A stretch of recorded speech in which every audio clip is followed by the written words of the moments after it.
बच्चों, मैं प्रतिभा पटेल आज की इस हिंदी कक्षा में आपका स्वागत करती हूँ। इससे पहले की वीडियो में हमने आपकी पाठ्य पुस्तक भाग 2 में संकलित पाठ 3 हिमालय की बेटियाँ का अध्ययन किया था, जिसमें हमने नदियों के उद्गम, उनकी बाल लीलाएं, उनके आवश्यकता के बारे में पढ़ा था। आज हम पाठ का आगे अध्ययन करेंगे, लेकिन इससे पहले यह आवश्यक है कि जब आप वीडियो को देखें उस समय आपके पास आपकी पाठ्य पुस्तक होनी चाहिए। जिस प्रकार मैं पाठ से आपको अर्थ समझाती जाती हूँ, आपको उसमें से देखकर समझना है। यदि आप अपने पास पाठ्य पुस्तक रखेंगे तो वह पाठ आपको ज़्यादा अच्छे से समझ में आएगा, और मेरे पढ़ाने के बाद भी उसे आप घर पर 1 बार 2 बार फिर से पढ़िए। तो चलिए आज का अध्ययन कार्य प्रारंभ करते हैं। सिंधु और ब्रह्मपुत्र, ये दो ऐसे नाम हैं जिनके सुनते ही रावी, सतलुज, व्यास, चनाब, झेलम, काबुल, कपिशा, गंगा, यमुना, सरयू, गंडक, कोशी आदि हिमालय की छोटी बड़ी सभी बेटियां आँखों के सामने नाचने लगती हैं। वास्तव में ये सिंधु और ब्रह्मपुत्र स्वयं कुछ नहीं हैं। दयालु हिमालय के पिघले हुए दिल की एक एक बूंद न जाने कब से इकट्ठा होकर इन दो महानदों के रूप में समुद्र की ओर प्रवाहित होती जा रही है। कितना सौभाग्यशाली है वह समुद्र जिसे पर्वतराज हिमालय की इन दो बेटियों का हाथ पकड़ने का श्रेय मिला। इसमें लेखक ने सिंधु और ब्रह्मपुत्र के विषय में बताया है कि सिंधु और ब्रह्मपुत्र नदी जो है मानसरोवर से निकलकर अरब सागर में जाकर मिलती हैं। सिंधु और ब्रह्मपुत्र को लेखक ने महानद बताया है। महानद से तात्पर्य है जो छोटी छोटी नदियों से मिलकर बनती हो। और इस प्रकार लेखक को और किनकी याद आ जाती है?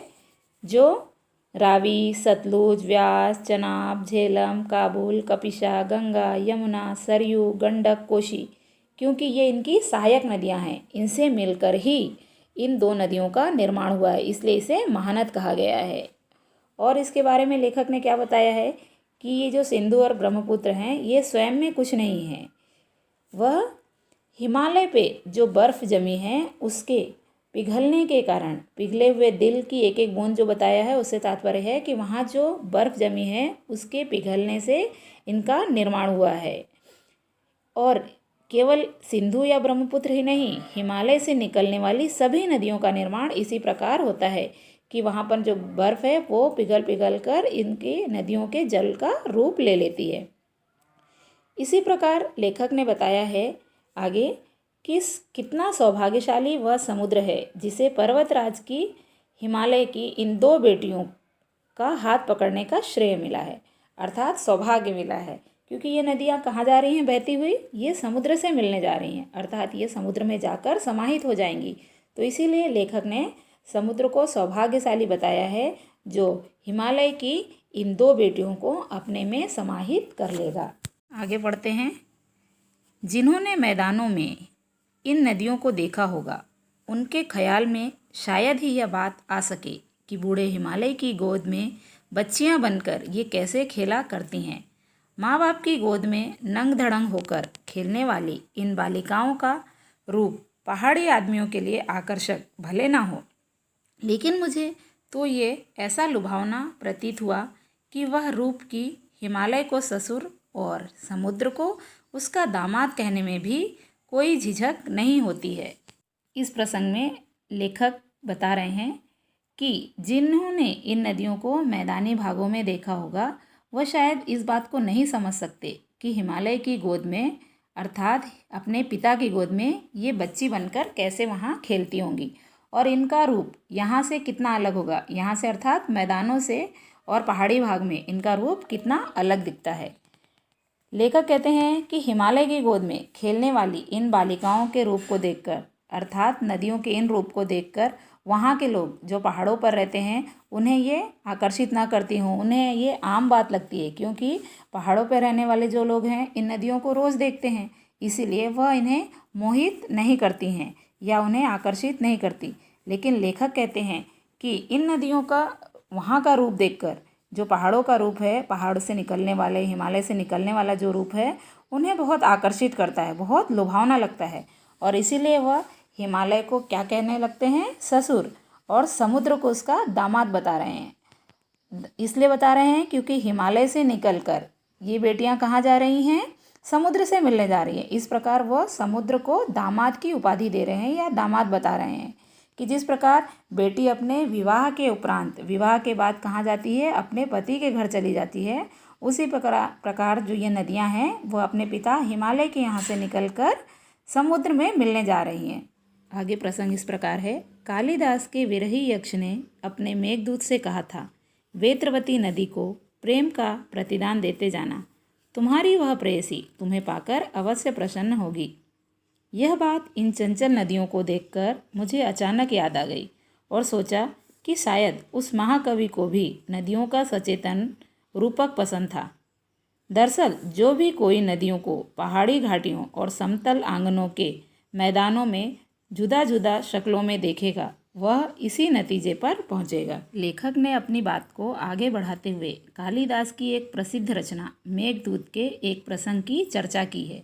लेखक बताते हैं कि नदियों की चंचलता को देखकर उन्हें किसकी याद आ गई? महाकवि कालिदास की याद आ गई कि किस प्रकार उन्होंने भी नदियों का, बादलों का, पर्वतों का मानवीकरण किया था।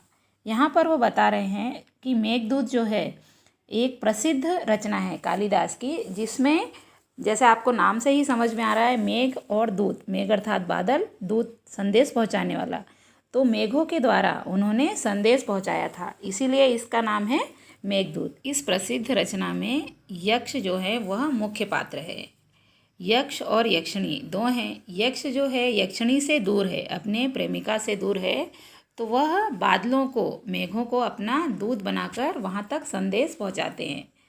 जब मेघों द्वारा संदेश पहुँचाते हैं तो यक्ष कहता है कि रास्ते में तुम्हें क्या मिलेगी? बेतवा नदी। तब तुम उसे अपने प्रेम का प्रतिदान देते हुए जाना। क्या बता रहे हैं? प्रेम का प्रतिदान से तात्पर्य है कि उसे इसके बदले में अपना वर्षा रूपी जल देते हुए जाना। तुम्हारी वह प्रेसी तुम्हें पाकर अवश्य प्रसन्न होगी। यहाँ पर नदी को क्या बताया है? मेघ की प्रेसी, बादल की प्रेमिका के रूप में बताया है। और नदियों को क्या पाकर प्रसन्नता होती है? वर्षा का जल। तो इसीलिए उसमें कहा गया है कि जब तुम वहाँ से जाओ तो इन नदियों को अपने प्रेम रूपी वर्षा का जल जरूर देते हुए जाना। और यह वर्षा के जल को पाकर ये जो नदियाँ हैं, ये जो तुम्हारी प्रेयसी है, वह जरूर प्रसन्न होगी। और लेखक को यह बात फिर समझ में, सोचने में आती है कि शायद महाकवि को भी नदियों का इसी प्रकार का सचेतन रूप अर्थात सजीव रूप ही पसंद होगा। लेखक आगे बता रहे हैं कि पहाड़ी घाटियों का जो रूप है, जो नदियों का वहाँ का रूप है, और समतल मैदानी भागों में जो नदियों का रूप है, बिल्कुल ही अलग अलग होता है, अलग अलग जुदा जुदा शक्लों में देखने को मिलता है। तो वह इसी नतीजे पर पहुँचते हैं कि यदि उन्होंने, किसी ने भी इनका दो रूप अलग अलग देखा है तो वह इसी नतीजे पर पहुँचे। काका कालेलकर ने नदियों को लोक माता कहा है, किंतु माता बनने से पहले यदि हम इन्हें बेटियों के रूप में देख लें तो क्या हर्ज है। और थोड़ा आगे चलिए, इन्हें मैं अगर हम प्रेयसी की भावना करें तो कैसा रहेगा। ममता का एक और भी धागा है जिसे हम इनके साथ जोड़ सकते हैं। बहन का स्थान कितने कवियों ने इन नदियों को दिया है। एक दिन मेरी भी ऐसी भावना हुई थी। थोलिड, तिब्बत की बात है, मन उचट गया था, तबीयत ढीली थी। सतलज के किनारे जाकर बैठ गया। दोपहर का समय था।